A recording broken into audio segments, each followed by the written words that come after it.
A bird's eye view of Kingston, the capital of Jamaica. A sun-kissed land of hills and plains, divided by ribbons of silver rivers, tumbling down through verdant valleys. A tropic isle of infinite beauty that rises out of the blue depths of the Caribbean Sea some 90 miles south of Cuba. The late Queen Victoria is lovingly referred to as the Supreme Lady of Jamaica. Let's stroll down King Street. Here we note signs of civilization on every side and find it hard to realize that only 3 centuries ago, this was a tropical wilderness, a favorite hideout of bold pirates and buccaneers. Traffic rules are the same here as in London. If you go left, you go right. And if you go right, you go wrong. So figure it out for yourself. Most of the inhabitants are descendants of the slaves that were imported from Africa to work on the plantations. Just 100 years ago, Great Britain abolished slavery. Today, the Jamaican Negro is a happy, enlightened, law-abiding citizen, loyal to his government, of which he is very proud.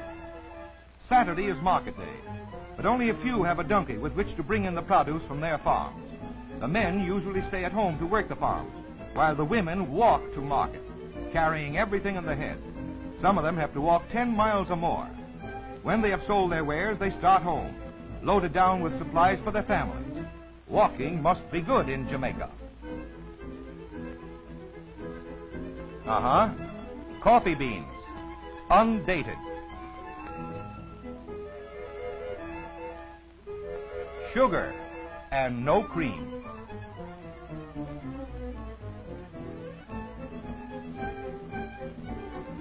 But plenty of soda pop to wash it down.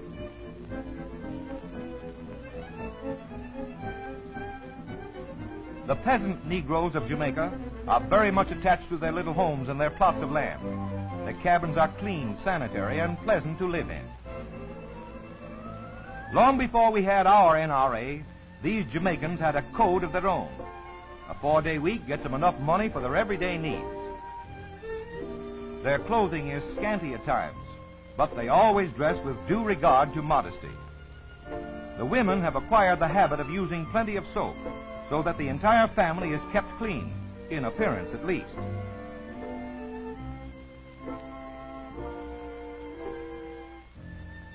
Their diet is simple.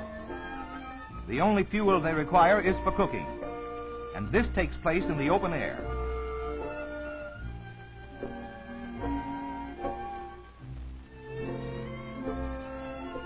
Say, isn't he cute? Well, then children are always fascinating.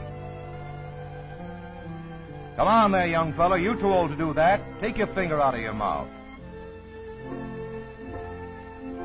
Over 75,000 children attend the elementary schools. They are taught their letters and their numbers by the singing method. They are very fond of singing.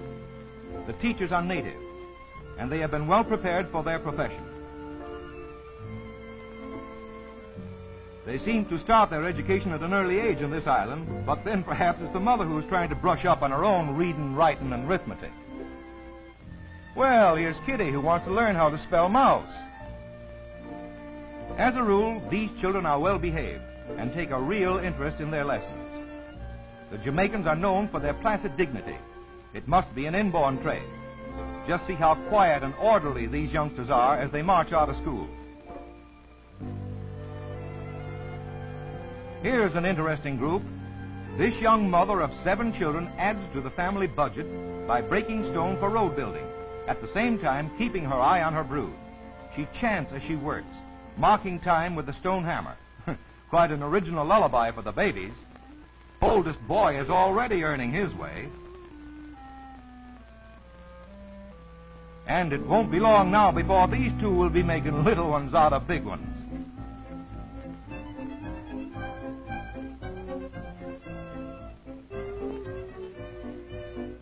This woman is spreading the broken stone over the roadway, a handmade road.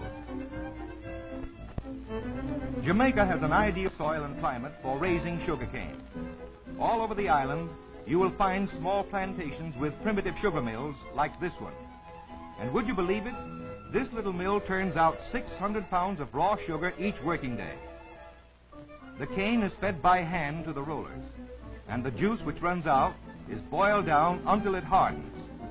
The process is similar to the one used in making maple sugar.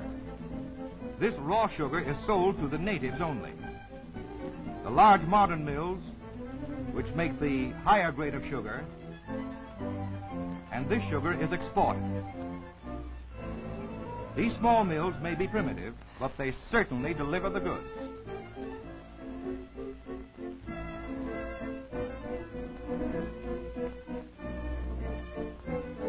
Jamaica is also an ideal place for growing bananas because it has a rich, fat soil together with plenty of heat and moisture.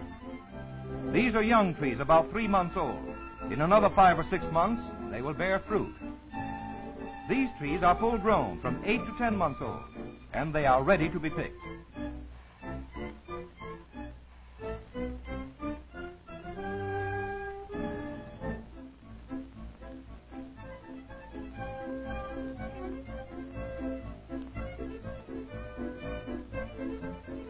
Each tree bears only one crop. When the bananas are cut off, the picker destroys the tree. The shoots that spring up out of the roots grow rapidly to furnish the next crop.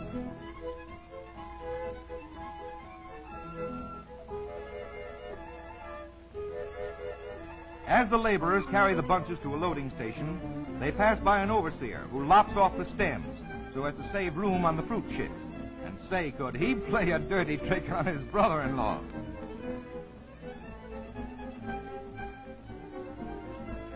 On very large plantations, they have narrow-gauge railroads for delivering the bananas to the wharves. On this one, a bullock cart answers the purpose, and here's the motive power. Here they come, along one of those handmade roads, bound for the waterfront.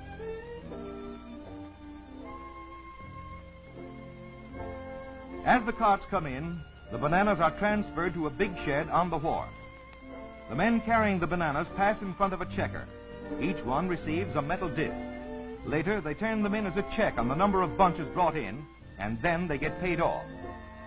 The carriers get 2 cents for every 3 bunches carried in. The bananas are picked green. At this stage, they are quite hard and can be tossed around in handling without being damaged.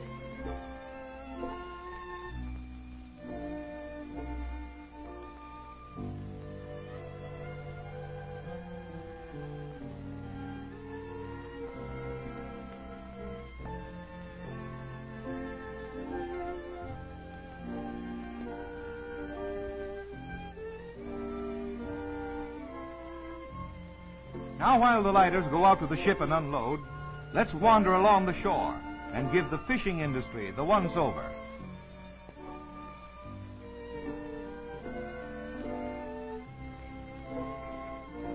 The men do all the fishing. Their boats are in one piece and are dug out of the large trunks of the cottonwood tree. When they return from a catch, the women wade out to the boats and bring in the fish. They clean them and scale them right on shore, and then take them to market.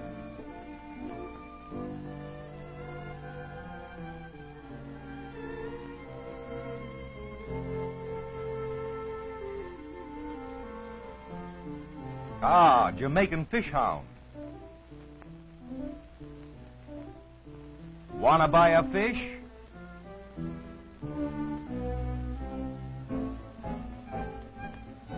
Well, after all, we've missed our boat. But who cares? Jamaica is such a pleasant place in which to loaf, we don't mind having to wait for the next steamer, do we?